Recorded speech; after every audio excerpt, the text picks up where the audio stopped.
Sveiki, negalėjau sudalyvauti mokymuose žiauraus elgesio su gyvūnais stabdymas teisinėmis priemonėmis. Konferencijos įrašas yra skirtas jums, nes norime, kad mokymų medžiaga pasiektų ir jūs. Programoje turėsime dvi dalis – teorinė ir praktinė. Teorinėje mokymų dalyje supažindinsime su mūsų parengta gyvūnų gelbėjimo instrukcija, kaip parengti procesinius dokumentus, kokius įrodymus pridėti prie dokumentų bei kaip juos surinkti, kaip reaguoti į gautus oficialius institucijų atsakymus dėl tyrimo.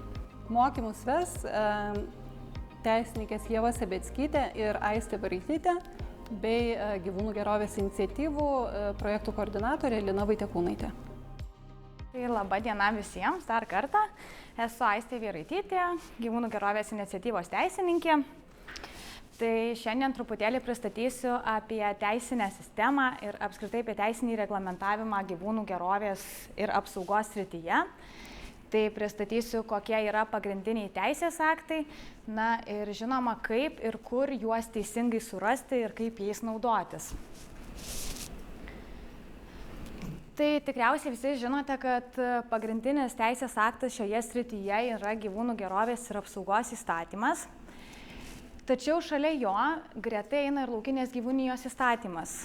Kas aktualu ir ką reikėtų žinoti, tai kokiagi taikymo sritis šių įstatymų.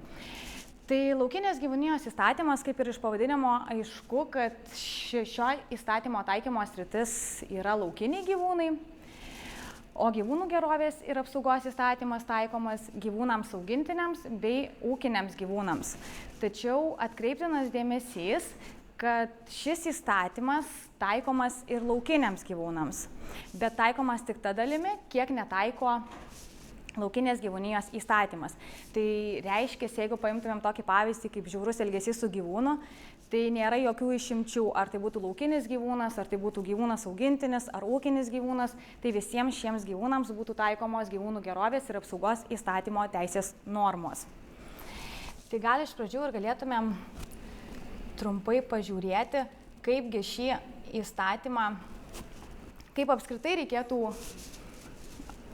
tikriausiai nerodys, tai gal vėliau pažiūrėsime. Tai kas būtent gyvūnų gerovės ir apsaugos įstatyme yra reglamentuota, tai jame yra numatyta jo, kaip minėjau, taikymo sritis, nurodomos savokos bendrinės, kurios naudojamos šiame teisės akte. Kas svarbu, kad prieš skaitant įstatymą reikėtų ir pasiskaityti bendrinės savokas, kurios naudojamos tame teisės akte, kadangi skaitant skirtingus teisės aktus, tos savokos gali turėti skirtingą reikšmę. Šiame įstatyme numatytos ir atsakingos institucijos, kuri institucija ką veikia, ką kontroliuoja, kokias tvarkas ar aprašus priima, kokias taisyklės. Taip pat numatyta poveikio priemonės, kokios yra taikomos.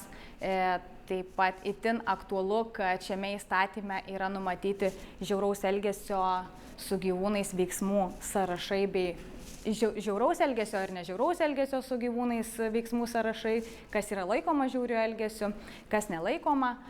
Taip pat numatyti gyvūnų veisimo reikalavimai, prekybos, vežimo reikalavimai, taip pat kaip reikia gyvūną laikyti, registravimo tam tikros bendrinės taisyklės, taip pat specialieji reikalavimai, žinoma, numatyta dėl bešeimininkių ir dėl beprižiūrių gyvūnų, nurodo, į kokius teisės aktus reikėtų žiūrėti ir kreiptis, kad reikėtų žiūrėti civilinį kodeksą.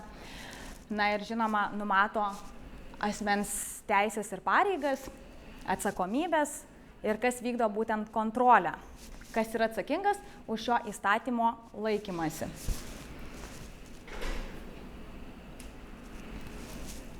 Kaip ir gyvūnų gerovės ir apsaugos įstatymas, tai yra bendrinis ir pagrindinis teisės aktas, iš kurio išplaukia daugybė daug kitų tų teisės aktų po įstatyminių tam tikrų tvarkų.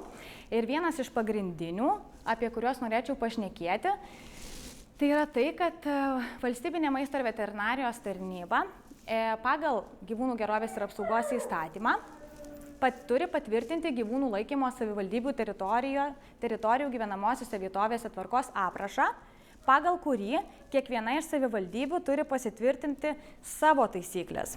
Tai reiškia, jeigu Lietuvoje yra 60 savivaldybių, tai kiekviena iš jų turi turėti savo atskirą tvarką. Ar šios tvarkos vienodos? Ne. Keista? Iš tikrųjų keista. Ar nuo to priklauso, kad vienoje savivaldybėje mes galime laikyti vienaip gyvūnus, o kitoje kitaip? Tikriausiai ne. Tačiau esate tikriausiai susipažinę ir kiekviena organizacija savo teritorijoje turėtų žinoti, kokios yra taisyklės, kas jose numatyta. Ir taip pat kaip pavyzdys, tai būtent Vilniaus rajono savivaldybės teritorijos gyvenamosiose vietovėse taisyklės. Jos yra labai detalios iš tikrųjų ir daug dalykų yra numatyta. Tai kaip gyvūnų gerovės ir apsaugos įstatymas, jis yra daugiau toks bendrinis teisės aktas. Jame numatyta, ko negalima daryti bendrai žodžiais, o taisyklėse numato jau ko konkrečiai ir kaip turėtų būti gyvūnas laikomas. Tai pavyzdžiui, šiose taisyklėse pateikiama, kad gyvūnas negali būti laikomas tamsoje, gyvūnas nuolat turi turėti vandens, turi būti šeriamas fiziologinius poreikius atitinkančiais pašarais ar lesalais, kad privačioje teritorijoje gali būti laikomas palaidas, tačiau turi būti tam tikras ženklinimas. Na ir daugybė tų kitų dalykų, kas labai svarbu. Gal toks pastebėjimas iš šalies apie pririšimą prie būdų gyvūnų. Tai iš 60 savivaldybių yra 2 savivaldybės, kurios yra nusimačiusios, kad negalima trumpiau nei 2 metrų ilgio tą virvę prisirišti gyvūną. Kitos savivaldybės iš vis nenusimačiusios jokių rekomendacijų ir tų parinkimų. Taip pat taisyklėse numatoma, kokios turi būti būdos, kad jos turi būti pakeltos nuo žemės, kad kokius reikalavimus turi atitikti voljerai, kad voljerai turi būti nuolatos valomi, dezinfekuojami. Tai viskas yra pateikiamas būtent šiose taisyklėse, tai tikrai galite atsiversti ir jas pasižiūrėti. Tai teisės aktuose, tai tiek gyvūnų gerovės ir apsaugos įstatyme, tiek savivaldybių taisyklėse ir kituose yra saugomos tam tikros vertybės. Na, o už tų vertybių nesilaikymą yra numatyta teisinė atsakomybė.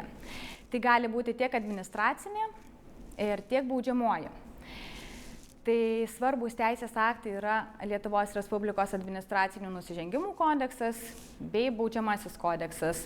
Tai tikriausiai kyla klausimas dažnu atveju, kaip atskirti šitas atsakomybės ir kokios institucijos yra atsakingos už tam tikrų reikalavimų nesilaikymą. Tai administracinių nusižengimų kodekse yra vienas iš svarbiausių straipsnių, tai 346 straipsnis, tai Lietuvos Respublikos gyvūnų gerovės ir apsaugos įstatymo ir kitų gyvūnų gerovės ir apsaugos, atskirų rūšių gyvūnų ženklinimo ir registravimo reikalavimus reglamentuojančių teisės aktų pažeidimas. Tai yra gan ilgas, gal galėsime šiek tiek vėliau jį atsidaryti ir pažiūrėti. Tai jame numatyta atsakomybė ir už žiaurų elgesį su gyvūnais. Taip pat labai svarbus ir 127 straipsnis, kas liečia neteisėtą dauginimą gyvūnų. Tai yra neteisėtas vertimasis komercinė, ūkinė, finansinė ar profesinė veikla. Taip pat pabrėžtina ir 12 straipsnis, tai mažai pavojinga veika ir ką tai reiškia. Kartais kreipiasi ir į mus žmonės nurodydami, kad institucijos nereaguoja ir taiko įspėjimus asmenims, kurie nesilaiko reikalavimų.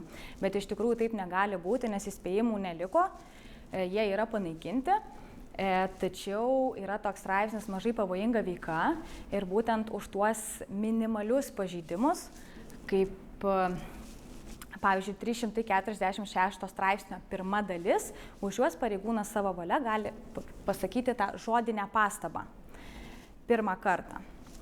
O jau 2 kartą tos pastabos duoti nebegali ir jau turi taikyti atsakomybę. Bet tačiau už žiaurų elgesį su gyvūnais ar kitus reikalavimus nesilaikymus žodinė pastaba negalima duoti. Na ir kokios atsakingos institucijos būtent šiai atsakomybei, tai jos yra visos pateikiamos administracinių nusižengimų kodekso 589 straipsnėje. Na ir tai yra atsakinga valstybinė maisto veterinarijos tarnyba, policija bei savivaldybė. Iš patirties, kaip sakome, kad į savivaldybę kreipiamės labai retais atvejais ir tais atvejais, kai gali būti nevalomas voljeras ar nesusirenkami kažkokie gyvūnų ekskrementai. Tačiau, kas liečia gyvūnų gerovę ir sveikatą, patartina kreiptis tikrai tik tai į VMVT arba policiją.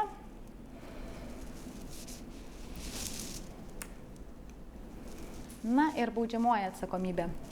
Tai baudžiamajame kodekse numatyta 310 straipsnėje, kad žiaurus elgesys su gyvūnu.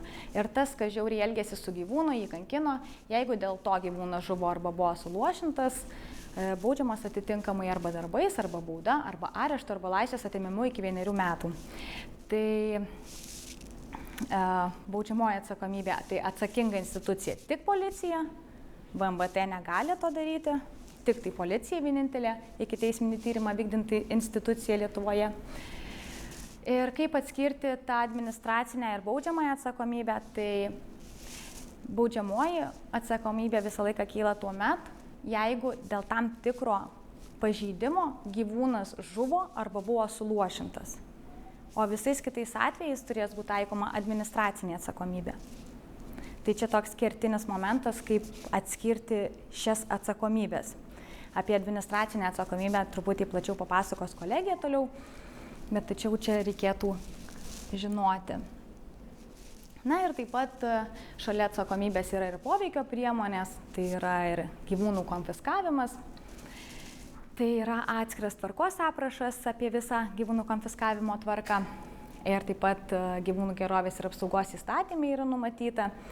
Tai reikėtų žinoti, kad iki priimto sprendimo gyvūnus konfiskuoti yra taikoma viena tvarka ir jinai yra numatyta gyvūnų gerovės ir apsaugos įstatyme, o viskas po to nutarimo konfiskuoti gyvūnus yra atskiras tvarkos aprašas, kuris aprašo detaliai, kaip vyksta ta procedūra.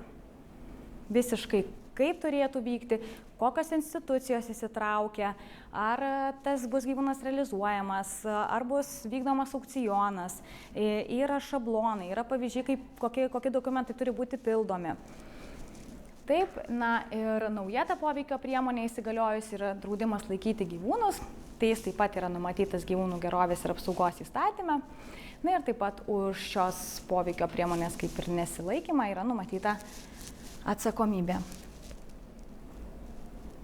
Na ir kiti labai svarbus teisės aktai, jų iš tikrųjų yra labai daug, bet vieni tokie svarbiausių galbūt tai konfiskuotų ir kitaip valstybei perduotų ūkinių gyvūnų ir gyvūnų augintinių perėmimo, įtraukimo į apskaitą, įkainojimo, saugojimo, realizavimo ar nugaišinimo tvarkos aprašas, įsakymas dėl ūkinių gyvūnų gerovės reikalavimų patvirtinimo, taip pat veterinarijos reikalavimai gyvūnų globėjams ir globos namams, su kuo tikriausiai esate detaliai susipažinę.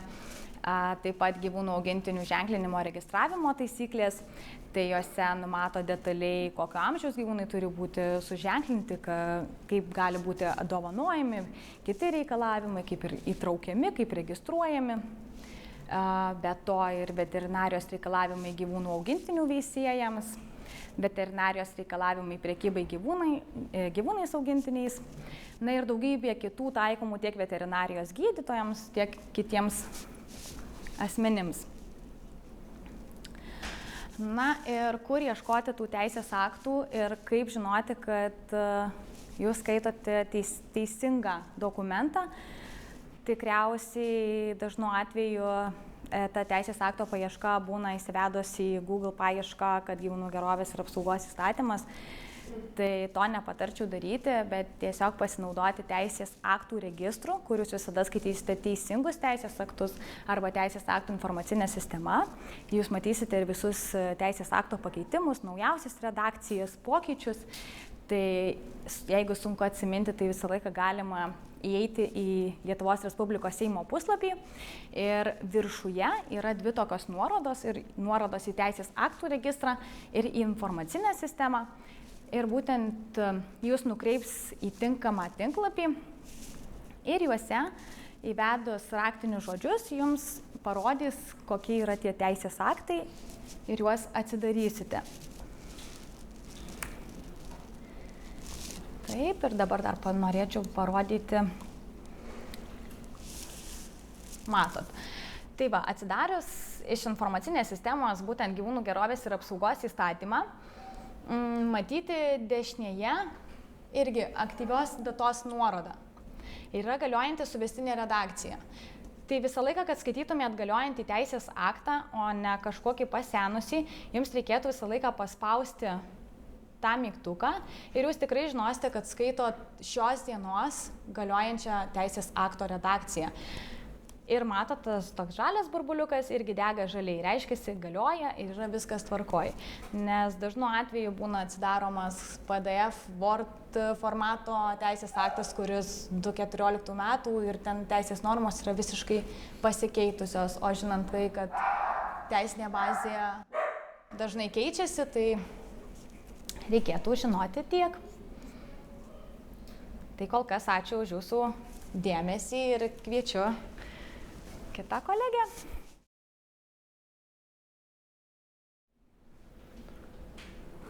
Taip, tai sveiki visi susirinkę. Labai malonu iš tikrųjų matyti, kad jūsų yra tiek daug ir kad visi paukojate iš esmės savo savaitgalį tam, kad išmoktumėte kuo daugiau dalykų, gal labai tiesiogiai ir nesusijusių su jūsų darbu, bet turbūt žmonės dirbantis gyvūnų gerovės srity yra tie, kurie nori tobulėti, nori padaryti kažkokį pokytį, tai tikrai labai sveikintina ir mano siūlymas yra kuo daugiau pasiimti iš šios dienos mokymų, kuo daugiau sužinoti ir be abejo tas žinias bandyti panaudoti praktikoje. Tai niekas iš jūsų per vieną dieną tikrai teisininkų padaryti nenori, tačiau nori, kad jūs suvoktumėte, kas yra žiaurus elgesys su gyvūnu, kokia yra atsakomybė, pagrindiniai teisės aktai, nes, kaip ir kiekvienoje srityje, tas, kas toje srityje dirba, tas, kas yra tos srities profesionalas, jisai turi žinoti, kokie teisės aktai ir kaip reglamentuoja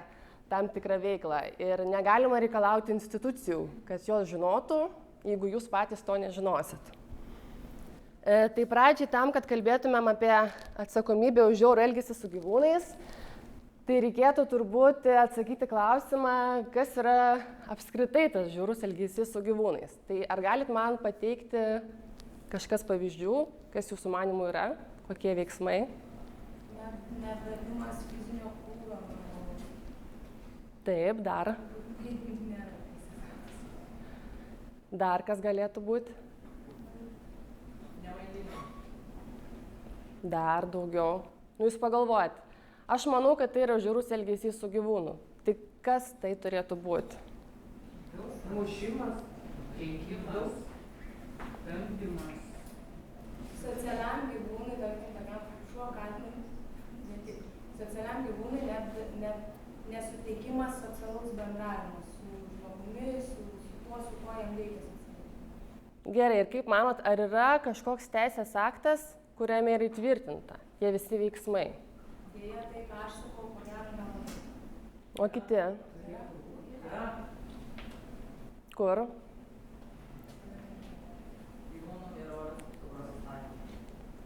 Taip, teisingai, keliaujam toliau. Ir be abejo, po to, kai vyks uždaviniai, jums bus pateiktos svarbiausios straipsniai iš įstatymų, tai iš gyvūnų gerovės ir apsaugos įstatymų, iš administracinių nusižengimų kodekso. Ir čia yra pavyzdys, ką mes matome, kas yra laikoma žiaurių elgesių su gyvūnu, taip pat jų kankinimu. Kankinimas yra labai svarbus žodis ir jį reikia visur labai gerai pastebėti. Tai yra teisės aktas ir jisai sako, žiaurių elgesių su gyvūnais, jų kankinimu yra laikoma daug veiksnių. Mes matome, kad tai yra 25 punktai, aš aišku visų nerašiau. Ir ką mes matome, kad tai yra, pavyzdžiui, sąmoningas gyvūno padarimas be šeimininkės, be priežiūros. Tai yra žiaurus elgesys su gyvūnu. Tai yra, jų kankinimas, laikoma. Tai yra įtvirtinta įstatyme. Toliau sekantis. Tai yra veterinarinės pagalbos nesutikimas ir tai yra pats svarbiausias dalykas. Kad kai tu nesutiki, kai veterinarinė pagalba yra reikalinga ir jinai yra nesuteikiama, tai yra laikoma žiaurių elgesių su gyvūnu. Ir po to jų laikymas fiziologijos elgsenos netitinkančiam teisės aktuose nustatytom sąlygom, tai irgi yra žiaurus elgesys su gyvūnu, tai yra labai aiškiai irgi nurodyta įstatyme. Nepakankamas gyvūnų šėrimas, girdymas, poilsio laiko nesuteikimas. O pats svarbiausias šiame straipsnėje tai yra 25 punktas, kuris pasako, kad kiti veiksmai, kurie sukelia gyvūnui žūtį, skausmą, kančią. Vadinasi, nors sąrašas, kas yra žiaurus elgesys su gyvūnu, jisai yra baigtinis, bet 25 punktas palieka tiesiog mums, leidžia mums nuspręsti, kokie dar kiti veiksmai gali būti laikomi žiauriu elgesiu su gyvūnais. Tai vadinasi, bet kas sukelia kažkokias pasekmes, yra žiaurus elgesys su gyvūnu. Tai tam, kad tai nusistačius bet kokiojom atveju, kad yra kažkoks žiaurus elgesys su gyvūnu, mums tada turėtų kilti klausimas. Tai gerai, kokia atsakomybė kokia dabar turėtų būti atsakomybė žmogui, kuris žiauriai elgiasi su gyvūnu. Ir mes matome pavyzdį. Yra administracinių nusižengimų kodekse 340 straipsnėje nurodyti keli punktai, kokia yra taikoma atsakomybė. Ir pavyzdžiui, žiūrėkit. Pirma dalis. Mes matome, kad užtraukia baudą nuo 30 eurų. Ir dabar vyksta kažkoks tyrimas, pareigūnas policijos, jisai atvyksta ir jisai mato, kad čia yra žiaurus elgesys su gyvūnu, aš matau, kad jam veterinarinė pagalba yra nesuteikiama, tikrai prastos gyvūnų laikomos sąlygos, nei jis čia pakankamai šeriamas, nei čia pakankamai girdomas. Ir tuomet pareigūnas atsidaro 346 straipsnį, pirmą dalį ir įsiskaito. Lietuvos Respublikos gyvūnų gerovės ir apsaugos įstatymo pažeidimai užtraukia baudą nuo 30 eurų. Tai galvoja gerai, tai aš tada skiriu 30 eurų baudą. Tai ar gerai šitas pareigūnas padarė ar ne? Taip, būtent, nes žiaurus elgesys yra kitas punktas, kiti punktai. Pirma dalis, jinai nešneka apie žiaurų elgesį, jinai kalba apie gyvūnų gerovės ir apsaugos įstatymų, kitų teisės aktų pažeidimus. Jeigu kažkas vedžioja gyvūną be pavadėlio, nors jisai turi vedžioti tuo metu su pavadėliu, tai akivaizdu, kad taip jisai pažeidė teisės aktus, tu negali vedžioti gyvūno palaido, jisai kelia kažkokią galbūt grėsmę ir tai yra pagal savivaldybės taisyklės, bet ten nėra žiauraus elgesio, nes tai, kas yra nurodyta kitur, veterinarinės pagalbos nesutikimas, nepakankamas šėrimas, girdymas, visa tai yra žiaurus elgesys su gyvūnu. Todėl negali būti taikoma 30 eurų nuobauda. Ir bet kokiais jūsų minimais atvejais. Jeigu jūs patys teikite dokumentus ar rašote pareiškimus ir jeigu jūs matote, kad tyrėjas linksta ta linkme, kad jis nori skirti 30 eurų baudą, tai niekas kitas be jūsų nepasakys, kad jūs negalit skirti baudos, nes yra žiaurus elgesys su gyvūnu. Tai yra du skirtingi dalykai. Kai yra žiaurus elgesys su gyvūnu, negali būti 30 eurų bauda. Ir pareigūnas jis pats to tikrai, jisai nesigilins, jisai pamatys pirmą straipsnį ir viskas. Tad jūs turite jam tą pasakyti, nes jeigu ne jūs, tai niekas kitas jam nepasakys. Ir mes tuomet keliavome toliau ir matome, kad žiaurus elgesys su gyvūnu, pavyzdžiui, jų kankinimas užtraukia baudą nuo 150. Ir tuomet mes žiūrim. Žiaurus elgesys su gyvūnu, gyvūno kankinimas. Ir čia, pavyzdžiui, yra toksai atvejis. Ir Nu kaip galvojat, pavyzdžiui, jeigu yra išmetami gyvūnai be maisto, be vandens, kažkur paliekami ir tada pareigūnas galvoja, nu gerai, aš manau, kad čia yra kankinimas, čia jis yra išmestas be vandens, be gėrimo, laukuose, na ir turbūt niekada niekas to gyvūno nebūtų radęs. Nu tai aš jam skirsiu 150. Tai kaip manot, gerai pareigūnas skiria ar ne 150? Ne. Kodėl? Todėl, kad jis galėjo žūti tas gyvūnas. Būtent, todėl, kad tam gyvūnui grėsia žūtis. Tai vėlgi mes žiūrime 18 dalį.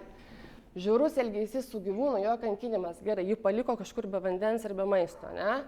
Tenai nėra žmonių. Jisai būtų žuvęs tas gyvūnas. Tai yra kitas punktas, tai yra 18 dalis, kur parašyta, kad jeigu grėsia žūtis, jeigu grėsia suluošinimas, užtraukia baudą nuo 900. Tai iškvietimų važiuoja bet koks policininkas. Jeigu tarkim kviečiam policiją, tai atvažiuoja bet kas. Arba specialūs policininkai, kurie bent kažkiek nusimano.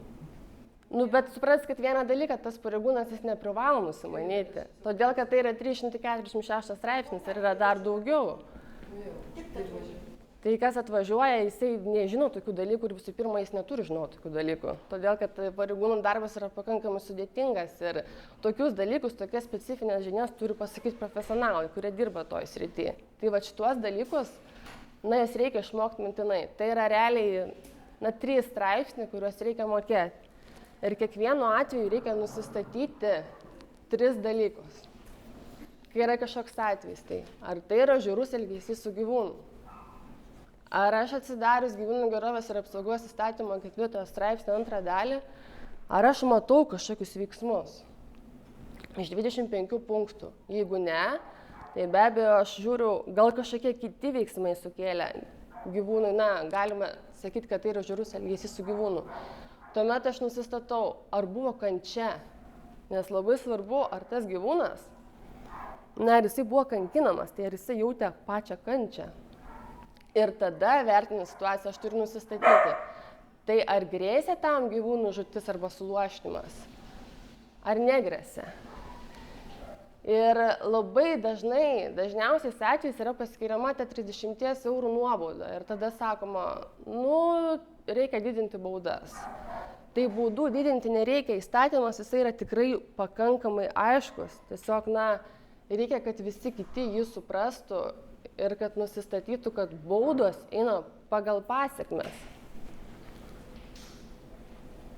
Na ir seniau gyvūno konfiskavimas jisai buvo tik tai galimas, kas iš esmės lėmė, kad tie gyvūnai niekada ir nebuvo konfiskuojami. Ypač tokios tarnybos kaip VMVT, jos žinojo, kad nėra gyvūnų konfiskavimo tvarkos aprašo ir na, kad iš esmės nėra jokios, na, net galimybių, net jeigu jos įtvirtintos įstatymė, to gyvūno konfiskuoti nėra.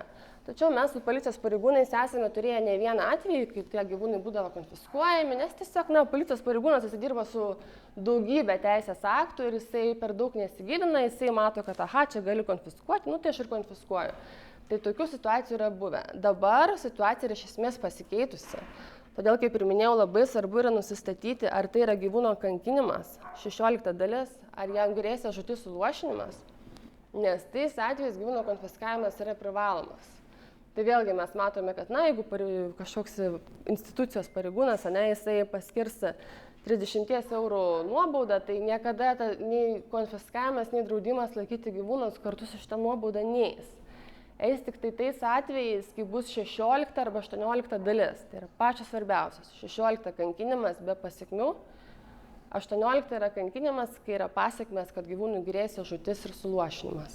Tai tuomet eina iš karto privalomas gyvūnų konfiskavimas ir kartu su juo eina ir draudimas laikyti gyvūną. Čia yra keli pavyzdžiai, pavyzdžiui, matome gyvūnas Pūkis. Tai lyg tai yra Utenos gyvūnų globos atvejis. Asmuo sumušė gyvūną. Manė, kad jisai liks luošas, tačiau gyvūnas buvo išgydytas ir kadangi jisai buvo išgydytas, tai jau nebekilo baudžiamoji atsakomybė, buvo administracinė ir yra vertinama, kad dėl asmens veiksmų, tai yra jo, na, mušimo būtent gyvūno, to pačio kankinimo grėsė taip pat jam žūtis suluošinimas. Taip pat yra kitas pavyzdys labai geras, tai naminukų, kad gyvūnai išmesti laiptinėje. Ir realiai, čia pareigūnas galėjo paskirti 30 eurų baudą. Tai kažkoks pažeidimas išmetė. Bet tada prasidėjo įrodinėjimo procesas, kad žiūrėkit, tai jie buvo kankinami, jie čia laiptinėje gyveno be vandens, be maisto. Ir jiems grėsė žūtis, tai jeigu niekas nebūtų jais pasirūpinę, tai jie būtų ir žuvę. Tai todėl ir buvo taikomas šių gyvūnų konfiskavimas. Dabar yra kitas atvejis, tai yra gyvūnų daugintoja Jelena, kuri kupiruoja gyvūnus. Ir ką mes matome, kad taip, ausys yra nukirptos, bet ar grėsė šitam gyvūnui žūtis? Turbūt ne. Ar grėsė suluošinimas, tai yra, turbūt diskusijų klausimas, nes gyvūnas, mano akimis yra luošas, bet, VMVT taiko praktiką, kad tai yra kankinimas. Tai yra, vis geriau negu nieko, kadangi yra skiriamos adekvataus dydžio nuobaudos. Tai kaip ir minėjau, šiuo metu kartu su gyvūnų konfiskavimu eina ir draudimas laikyti gyvūną. Mes, kai teikiam šitos teisės aktų projektus, tai norėjome tą įtvirtinti administracinių nusižengimų kodekse, nes, kaip ir minėjau, kad tie pareigūnai tyrėjai neturi laiko jie knistis po visus įstatymus ir turi jiems viskas būti pateikta ant lėkštutės labai aiškiai. Tačiau, visgi buvo įtvirtinta gyvūnų gerovės ir apsaugos įstatyme, bet vis tiek galime įsiskaityti, kad kai yra nuobauda paskirta pagal 16 dalį, tai yra kankinimą, kai būna gyvūnai konfiskuoti, tai 2 metus žmogus negali laikyti gyvūnų, o kai pagal 18 dalį, kai grėsė žūtis suluošinimas, tai 4 metus nuo įsiteisėjusios nuobaudos.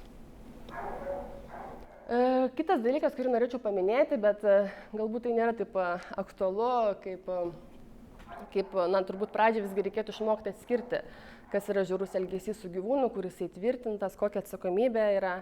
Bet taip pat rašant pareiškimus labai svarbu parašyti, kad būtų prašoma pripažinti nukentėjusiaisiais. Tai nevyriausybinė organizacija, kuris veikia gyvūnų gerovės srity, nukentėjusio vaidmuo yra labai klampus ir net nežinau, ar verta per daug gilintis. Tiesiog esmė yra, kad jeigu juridinis asmuo šiuo atveju yra pripažįstamas nukentėjusiuoju, tai jisai įgyja visas teisės pilnai dalyvauti procese. Ir mes galime atsiminti daugintojų bylas, kai buvo teikiami pareiškimai nuo prieglaudų ir prieglaudos nieko nežinojo apie tai. Negalėjo dalyvauti procese, buvo liudininkai. O liudininkas nėra nukentėjusysis, tai yra 2 skirtingi dalykai. Liudininkas negali sprendimų skųsti, liudininkas tuo labiau negali net su visa bylos medžiaga susipažinti. Tad yra stengiamasi formuoti praktiką, kad visgi būtų juridiniai asmenys, tai būtent nevyriausybinės organizacijos pripažįstamos nukentėjusiaisiais. Ir administracinių nusižengimų kodekse taip pat yra parašyta, kad realiai, net jeigu ir nepripažįsta nukentėjusiaisiais, tai asmuo vis tiek įgyja tam tikras teisės ir pareigas.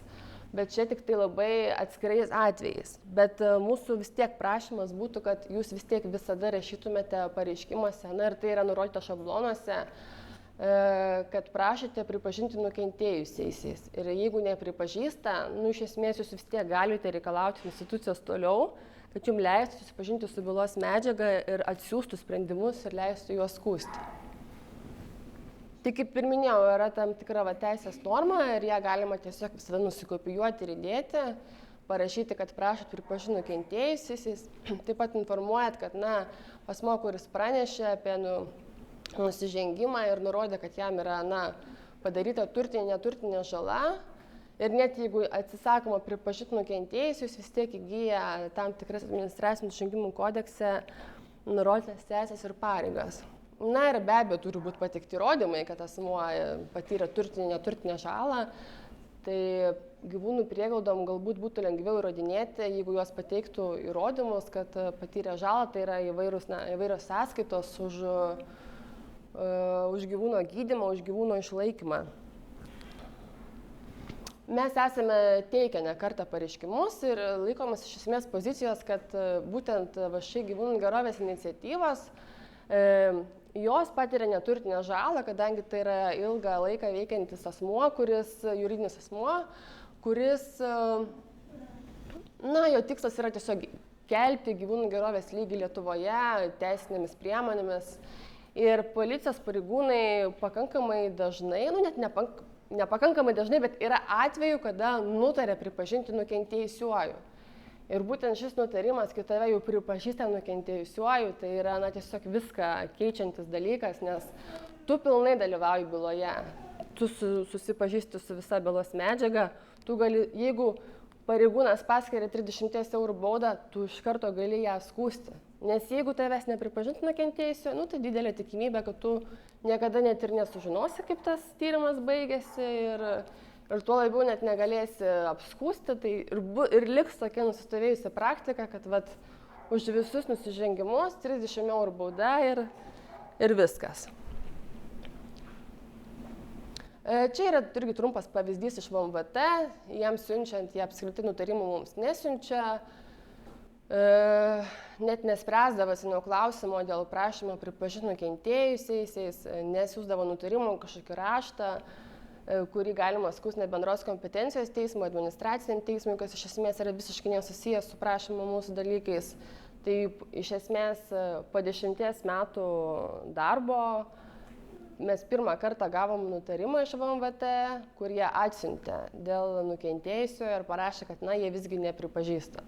Tai mes tą nepripažinimą po to galėjome skųsti teismui. Tai realiai tam, kad suteiktumėm kuo daugiau NVO galių dalyvauti procese, tai reikia viską skųsti, bandyti formuoti praktiką ir sudėtingiausia, aišku, su VMVT. Tai mūsų iššūkis yra šiuo metu bandyti padaryti taip, kad kažkur įstatymė būtų įtvirtinta, kad nevyriausybinės organizacijos veikiančios gyvūnų srity, jos būtų pripažintos arba nukentėjusiais visada, kas iš esmės yra nelabai realu, arba tuomet būtų įtvirtinta, kad tai yra atstovai pagal įstatymą kaip atstovaujantis gyvūnų gerovę. Ir tokiu atveju prieglaudos galėtų pilnai dalyvauti procese. Bet vėlgi, tam, kad galėtų pilnai dalyvauti procese, tai tą procesą turi pakankamai gerai ir išmanyti. Svarbiausias dalykas, ką reikia visada parašyti pareiškime, tai yra nurodyti reikalavimą.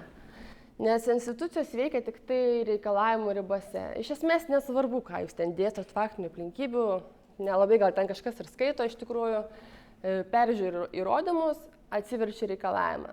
Tai turi būti labai aiškiai parašyta, kad prašom pradėti administracinį nusižengimą teisinę pagal pasižiūrėti, ar tai yra 16 dalis kankinimas, ar tai yra 18, kur grėsia žūtis suluošinimas, prašot privalomą gyvūnų konfiskavimą pagal 20 dalį ir taikyti draudimą laikyti gyvūną.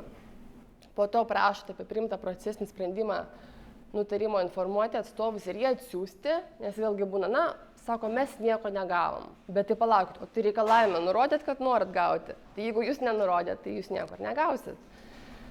Prašot susisiekti dėl papildomos informacijos byloje, ir svarbiausia, pripažinti nukentėjusiaisiais. Tai šitas paskutinis reikalavimas visada turi atsirasti pareiškime. Nes vėlgi reikia suprasti, kad jeigu jūs čia kažką išsikvietėt telefonu, paėmėt lapuką, surašėt, tai niekas ir netirs tokio atvejo, nebent tas pareigūnas bus labai mylintis gyvūnus. Nes tam, kad byla būtų ištirta, kaip ir apskritai visos bylos, turi būti tinkamai surašti visi dokumentai, kad kuo mažiau darbo būtų pareigūnui. Aš kalbu ne tik apie policijos, bet apie bet kokios institucijos, VMVT, savivaldybių pareigūnus. Nes tai taip, ką tu pateiksi jam, kaip tu sumažinsi jo darbą, atitinkamai jisai reaguos ir tave. O jeigu sakysi, čia aš paskambinau, kokių dar čia liudininkų jums reikia, taigi gyvūnas kankinamas. Tai žinot, niekas šitokiais atvejais ir neužsims, nebent tas žmogus bus tikrai, kaip minėjau, mylintis gyvūnus ir pats norės padėti. Tai vėlgi, kaip ir minėjau, yra parengta GGI instrukcija, aišku, visų atvejų yra neįmanoma surašyti. Čia yra keli pavyzdžiai, tačiau šablonai, kurie yra pateikti, juose nėra nurodyta, ar tai yra 16 ar 18 dalis. Tai realiai mes tada arba gal pakeisime tuos visus šablonus, arba jūs patys vėlgi turit suprasti ir pasirinkti, kurią būtent dalį reikėtų rašyti.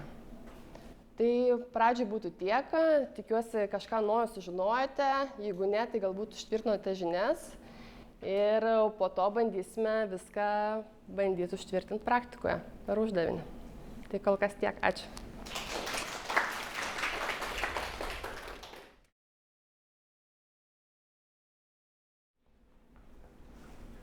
Labą dieną, aš esu Lina, esu projektų koordinatorė. Aš esu ta grandis, kai yra įvykis kažkoks, renkami dokumentai ir atiduoti teisininkam. Tai bet kurio tikslo procesas ir esmė yra nustatyti tiesą, o nustačius tiesą priimti teisingą galutinį procesinį sprendimą. Ir tiesos nustatymas yra dažniausiai susijęs su tų įvykio tikslios eigos atkūrimu ir kad pareigūnai, kurie atlieka administracinio ar baudžiamo proceso tą tyrimą, nedalyvaudami ten, suprastų, kas įvyko būtent toj situacijai ir galėtų priimti teisingą sprendimą.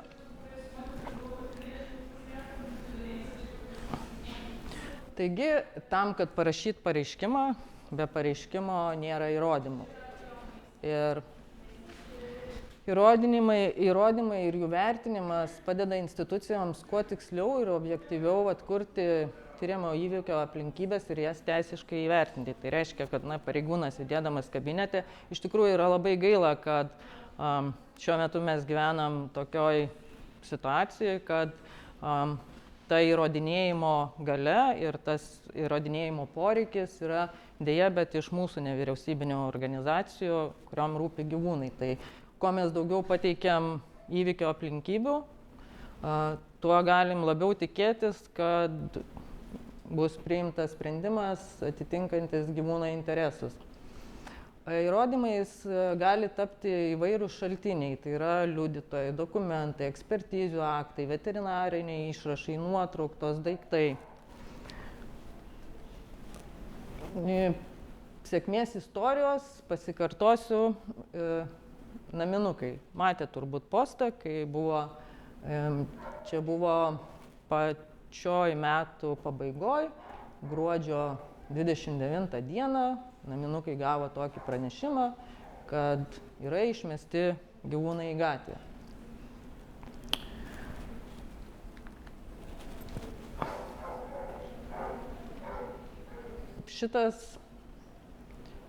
Šitas įvykis buvo rezonansinis, ta prasme, kad buvo pasiekta gana didelė bauda paskirta, 2000 eurų. Kaip ir minėjo Ieva, galėjo duoti visiškai mažą baudą, bet tas pasiekimas yra todėl, kad įrodymai buvo surinkti tikrai labai teisingai, jų buvo daug ir tas sprendimas buvo toks. Tai yra atvykę naminumai, kai įvykio vietą susirinko nuomininko duomenys. Kadangi kai pamatė atvykusius naminukus, išėjo kaimynai, kurie matė įvykį, kurie buvo tam neabejingi, tai nusifotografavo nuomos sutartį, ten buvo laikinos nuomos sutartis. Pakalbėjo su kaimynė, kuri matė, kaip kaimynė paliko gyvūnus. Susirinko kitų pasakojimas. Po to, kai pasirodė postas, kreipėsi į juos Facebook žinute ir tiesiog padarė print screenus, žmonės papasakojo. Toliau padarė išsiųsto rašto į savivaldybę kopiją. Jūs visi darot apie tai, kai randat savo teritorijoje bešeimininkį gyvūną, jūs tiesiog privalot informuoti savivaldybę. Toliau veterinarinės apžiūros kopijos, gyvūnų savininkės grasinančių žinučių kopijos, nes kai tie gyvūnai atsidūrė gatvėje, kai Facebookas visas ūžė, kai komentarų buvo daugybė, naminukų savanoriai gavo ir grasinančių žinučių. Šitas žinutės irgi padarė ekrano kopijas. Foto, video padarė iš įvykio vietos, kurioje buvo palikti gyvūnai. Sekanti sėkmės istorija, tai yra kopiravimas. Tai yra viena iš mūsų sričių mėgstamiausių šiuo metu, su kurioje mes dirbam. Tai čia istorija tokia buvo karantininė, tuo laikotarpiu, kai visi sėdėjom uždaryti namuose. Ir Facebookas buvo aktyviausia priemonė pasiekti vieni kitus, ne tik Skelbiu LT. Tai kadangi tos nuotraukos pradėjo badyti akis, ten vyko visa istorija nuo gimusių šuniukų, kaip jie auga.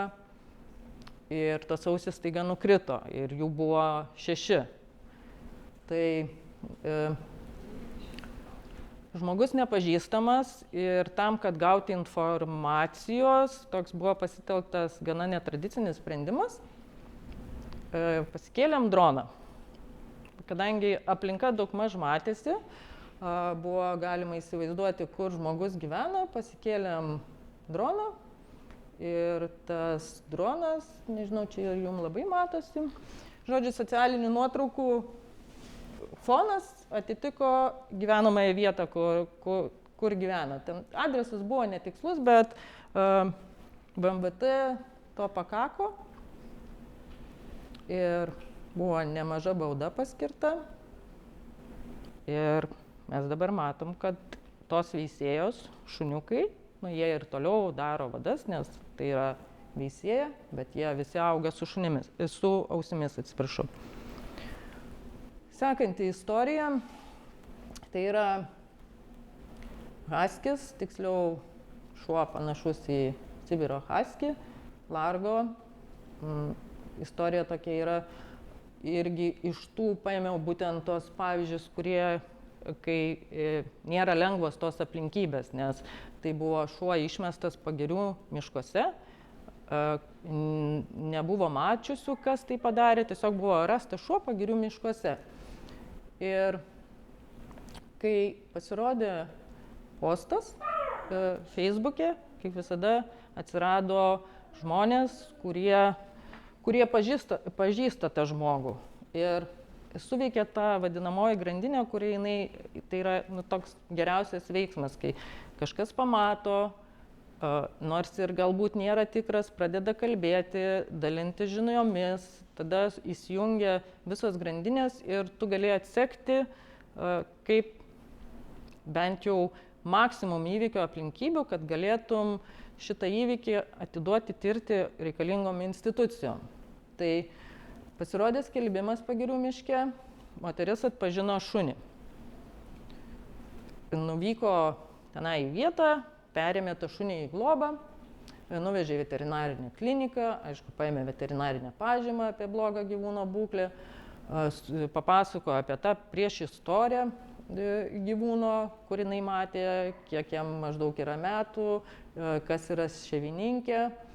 Kadangi pažinojo, atsiuntė nuotraukos su savininkė, šuo sutampa, kaip ir tada atsiuntė susirašinėjimą po to, kai buvo rastas Pagirių miškuose ir to rezultatas, kad moteris gavo baudą ir gyvūnas yra konfiskuotas. Taigi, išvadas. Tam, kad jeigu nėra įrodymų, nėra pareiškimo ir tam, kad galėtumėm kažką nuveikti gero gyvūnam, mums reikėtų, kartais atrodo, tai yra nereikšmingi dalykai, bet reikėtų pasistengti saugoti maksimumą. Komentarų socialiniuose tinkluose, pasidaryti jų kopijas, bet būtų gerai darant kopijas, nežinau, tarkim, jeigu kompiuterio ekrane matosi data, laikas, kad tai nebūtų ištraukta iš konteksto, tarkim, žmogus rašė prieš 4 metus ar prieš 5, kad būtų aiškiai matoma, kad žmogus po tuo komentaru pakomentavo tai. Jeigu su jumis susisiekė, pasidarykit pokalbių print screenus. Tuos pačius komentarus irgi, kai pamatot, kad gali būti reikšminga, pasidarykit tuo pačiu momentu, nes dažnai būna, kai prasideda tas visuomenės spaudimas, dingsta postas, dingsta komentaras ir tu po to negali suvesti tų galų. Kai atvažiuojate kažkur pas gyvūną, kuris yra laikomas blogom sąlygom, ar tiesiog, kai jūs būnat įvykio vietoj, fiksuokit visas aplinkybės. Tiesiog užsikraus jūsų galerija, bet po to atsirinksit tą, ką reikia, bet nedarykit tik tai video, nes tarkim, mes vienoje byloje turėjom tokį dalyką, kad kreipiantis į policiją, tu negali išsiųsti daug failų, tu negali išsiųsti video, Ir mes dažnai ką darom, mes siunčiam V-transferiu. Bet ne faktas, kad pareigūnas per tą tikrą laikotarpį, kur galioja tavo nuoroda, pasiims.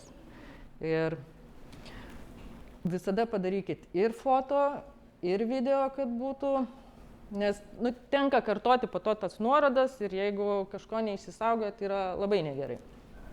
Atvykstat į vietą,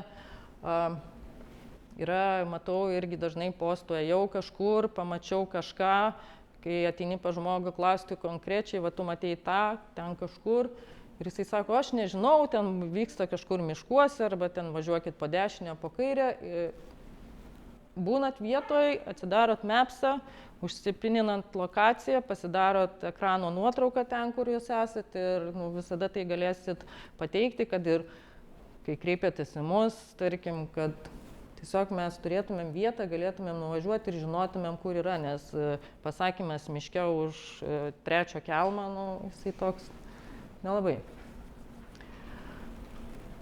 Ir visada ant tų karštųjų, kai būnat, jeigu yra šalia liudininkų arba žmonių, jūs juos pakalbinkit. Užsirašykit kontaktus, telefono numerį, paklauskit iš karto, ar galės paliudyti tai, ką pasako. Žmonės dažnai išsigąsta, sako, aš bijau ten pikto kaimyno, jisai padegs mano namą, arba aš nenoriu su juo konfliktuoti. Gerai, jokių problemų. Yra toks dalykas kaip anoniminis pranešėjas. Žmogus panoro likti anonimu. Jūs pasakykit jam, kad pažadėkit, kad jo duomenys niekur nebus atskleisti, kad tiesiog reikia to papasakojimo, paliudijimo tam, kad būtų galima nustatyti tiesą, nes deja žmonių santykiuose mes galim kalbėti, bet šuo pats nepapasakos.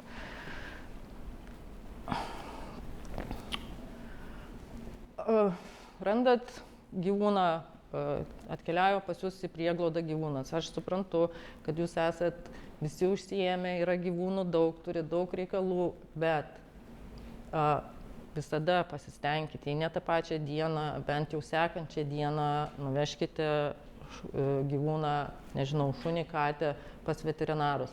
Paimkit veterinarinės pažymas apie jų būklę, bet būtinai vėlgi yra tai, kad mes dažniausiai turim prašyti institucijų, kad būtent taikytų tokį straipsnį, paprašykite ir veterinaro, kad veterinaras pažymėtų. Taigi, jeigu jisai mato, kad įaugusi grandinė į kaklą, jisai gali tai parašyti ir jisai tikrai gali žinot, kad gyvūnas buvo kankinamas.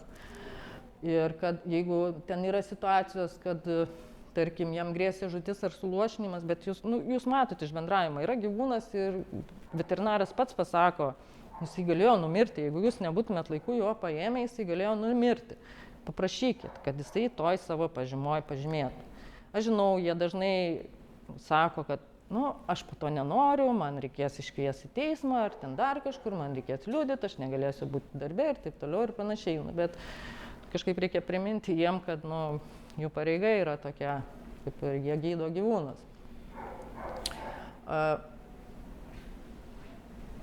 Kai būna sąlygos ten šuo, dabar yra tas laikotarpis, kai gyvūnai yra laikomi karštyje, dažnai yra pranešimų, kad nėra vandens, nėra maisto, lygiai tas pats yra žiemos metu, kai irgi, sakoma, laiko prie būdos, būda kiaura, sukiužusi.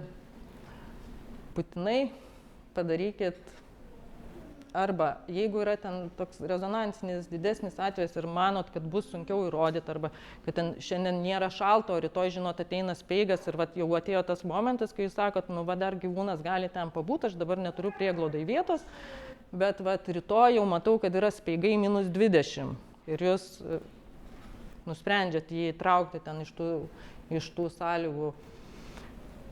Pasidarykit arba bent jau minimum pasidarykit tos dienos orų prognozę ir irgi darydami skryną, pasistengkit padaryti jo tą momentinę nuotrauką, kad matytųsi su data, nes prognozės būna irgi keičiasi, Naglis Šulija dažnai mėgsta tai pakeisti. O jeigu jau yra, vyksta teisminiai dalykai ar rašomas pareiškimas, pabandykite gauti pažymą kuri jau tikrai patvirtins, kad tą dieną hidrometeorologijos tarnyba planavo, duomenys rodė, kad bus toks ir toks šaltis. Nes, žinot, vienam, man, pavyzdžiui, karšta yra, kai yra 22, kitiem karšta, kai 35. Tai čia va toks dalykas, bet šitas dalykas, jisai yra labai geras, norint būtent užfiksuoti šitą faktą.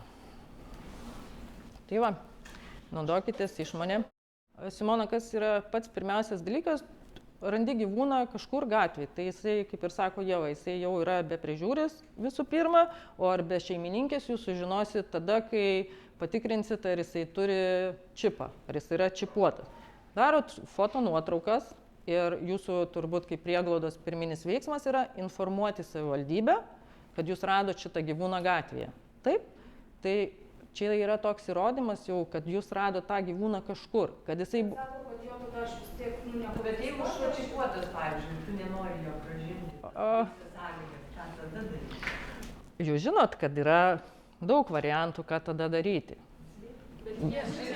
Bet jie yra, galiu pasakyti, kad bendros taisyklės arba bendrų algoritmų, kaip daryti taip ar ne kitaip, aš ir į šitą prezentaciją sudėjau tokius, na, tai, ką dažniausiai darom, ką aš darau, tarkim, bet išmonė, jinai darosi, žinokit, yra situacija ir tu sprendi, kaip daryti. Tai...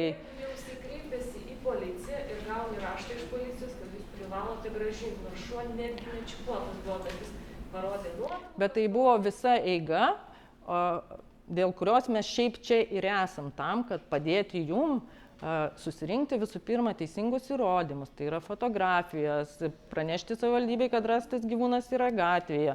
Kaip sakot, jeigu jis yra nuo grandinės, vis tiek čia bus kažkas, kas laikėsi. Tai, kad gyvūnas sukasi, deja mes neturim tokių specialistų, kurie galėtų pateikti kažkokią išvadą, nors yra... Specialistas, kuris, tarkim, yra būtent... Taip. Taip, jisai gali surašyti, tai čia vėlgi priklauso nuo to, kaip pareigūnas pasižiūrės į tą dalyką, į šitą pažymą. Simona dar norėjo pasakyti kažką. Jo, aš norėjau pasakyti, nes kai buvo iš vienų daugintojų teismo procese, reikėjo, tarkim, man liudyti, kaip veterinarijai, buvo konfiskuoti gyvūnai, ten labai buvo akcentavimas, kad tas lėtinis gyvūno žalojimas įvyko, kai jie ten sukasi ratų, laksto, judesiai atsikartoja, kas jau psichiškai pakenkta yra. Tai va šitą punktą įtrauk pradus tą gyvūną, nenėjus į teismą, turbūt.